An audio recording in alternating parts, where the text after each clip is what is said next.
are going to be doing Tales from the Front Desk. Uh, I did not read this story all the way through. I just read like the first paragraph or two. Seems like this person is a very expressive writer. So let's see what we're going to get into today. This is from user SK. Oh, Squirrel Tail. Oh, that's cute. Because it's spelled different. SKWRL. Um, so, title: The One Thing You Never Do. So, never ever, never in a billion years, don't ever think about doing it. Gentle readers, tonight's tale is mostly my gripping story about a coworker. Still, I know that times have been stressful and folks appreciate having Buttercup the emotional support unicorn around. She's enjoying her pumpkin spice alfalfa and has some lovely festive fall ribbons for those who want to braid her mane. Um, I'm guessing this user probably has other stories and has talked about this emotional support unicorn, which stinking adorable. Um, so one of my coworkers is a bit. Look, I try very hard to avoid intelligence based insults, but this kid doesn't have the sense God gave a duck, to quote my dear grandma. Buy him books and all he does is eat the covers. We're pretty sure he's getting stoned during his shift, so there's that. So it came to pass last night that I came in after his evening shift. No problems, he says. Everything is good. Now, I know better than to take him at his word. He almost certainly made a few mistakes. He's the sort of person who cannot handle conflict, so he won't tell anybody about any problems. And sure enough, he left me a doozy. The night processes as the night progresses as usual. Only issue is that we somehow got oversold on Kings. No worries, sir. Free upgrade to the Deluxe King. It also has a fold out couch. Time for audit. One arrival left. A third party prepaid reservation from Oxpedia. Just go in and, huh, that's odd. I'm looking at this reservation and I'm not liking what I see. More red flags than a Matador convention.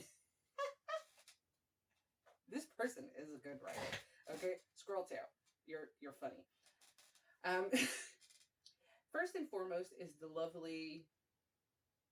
It's like a little triangle warning sign. Single-use card authorization failed notice. Second, the room has been pre-assigned. While we certainly can pre-assign rooms, we usually don't for third-party reservations. They get fitted in wherever we have room. This points to one thing: a failed check in. So now I'm wondering what happened. Clearly, the amount of the reservation has changed, or the SU card would have gone through. Single use. So I checked the change log.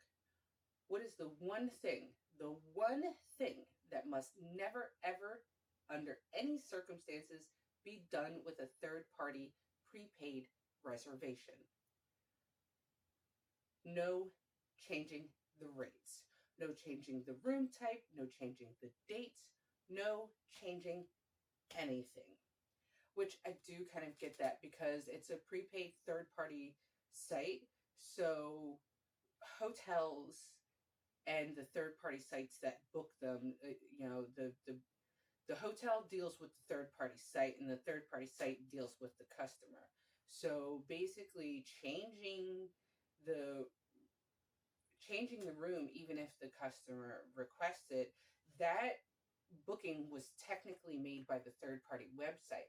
So the third party website would have to be the ones to change it with the hotel if it were going to change at all. So, what do I find?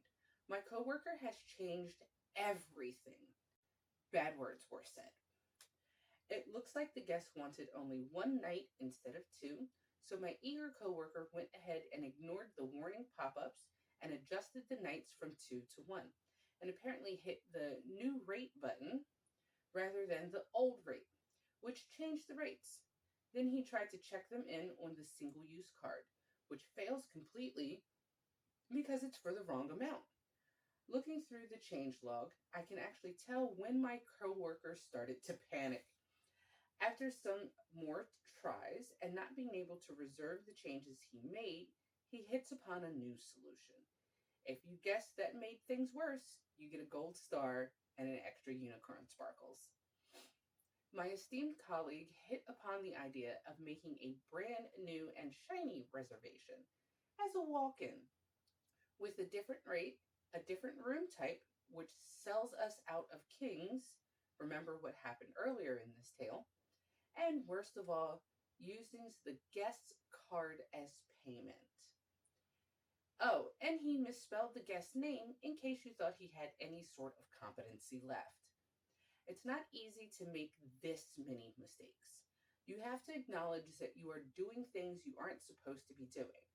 But he's gone and done it, clicking the override at least 4 times. Ugh. He doesn't tell me about any of this. No notes, nothing from him letting me know that there are any problems. From experience, I know that he's hoping to dodge any sort of blame or consequences for this mess. Keep his head down, maybe the problem will just go away. No, that's not how that works. So obviously, we're not going to charge the guests twice. Fixing that was the easy part, but getting the prepaid reservation settled properly takes some effort. By reducing the number of nights, I no longer know what the old rate was for the second night. It takes a lot of math to get the rate right with the taxes correct. Will he see any consequences for this? Maybe. I don't believe in anything that far fetched, and I have a unicorn. Speaking of which, take some time to say good night to Buttercup. I hope your night is free from coworkers trying to cover their mistakes. TLDR, coworker changes a prepaid third party no changes reservation and screws it up more. This kind of behavior from coworkers is so frustrating because it's one of those things where it's like if you don't have uh, management permission or if you're not a manager, there's really nothing that you can do about it except for go back behind this person and fix their mistakes. Obviously, you're not going to just let it ride because then, like, oh, you saw a problem and why didn't you fix it? And also, like, you're not going to let it ride because who's going to, you don't want to charge the customer twice. The customer shouldn't be paying for this person's mistakes. But I'm, I'm going to be honest. This is one where this is all on the employee. He really needs to maybe find a different job that he's better suited for. Maybe one that doesn't involve changing funds and things like that. Maybe something that he can just, do the job and, get it done. One that doesn't involve math. I kind of feel bad. Not every job is made for everybody, and that's okay. But there are some people who their best strength lies in being able to follow specific instructions. And when I say specific, I mean very specific.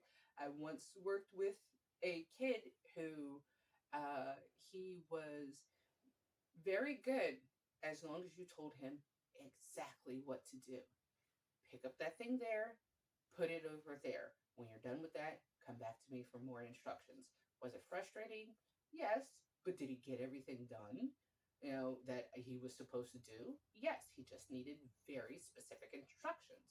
And some people are like that. And that's just how their brain operates. I think that maybe that coworker needs that kind of job.